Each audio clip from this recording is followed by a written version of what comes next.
வரலாறு இல்லை, நம்ம இனத்திற்கென்று ஒரு வரலாறு இல்லை. இலக்கிய சான்றுகள் தான். கல்லணை இருப்பதால் கரிகாலன், பெருவுடையார் கோயில் இருப்பதால் அரசனுக்கு அரசன் அருள்மொழி சோழனும் மகன் அரசேந்திரனும். வரலாறு இல்லை, புனைவு கதைகள், இலக்கிய சான்றுகள், அவ்வளவுதான். என்ன சொல்லுகிறார்?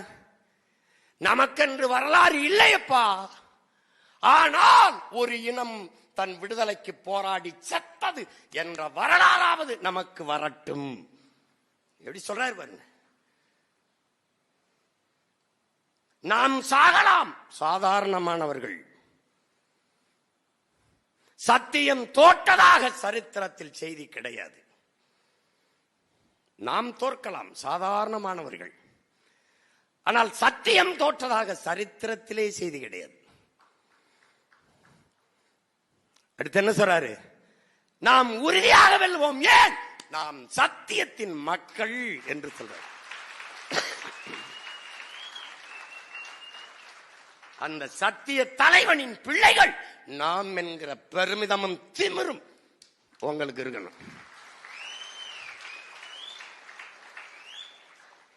உங்கள் வயதிலே தாய் நிலத்தின் விடுதலைக்காக உயிரியம் செய்தவர்கள் 50,000 மறவர்கள்.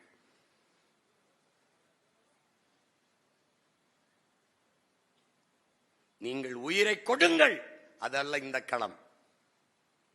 நாங்கள் தமிழர்கள் என்ற உணர்வை கொடுத்து முன்னில்லுங்கள், அதுதான் இந்த களம்.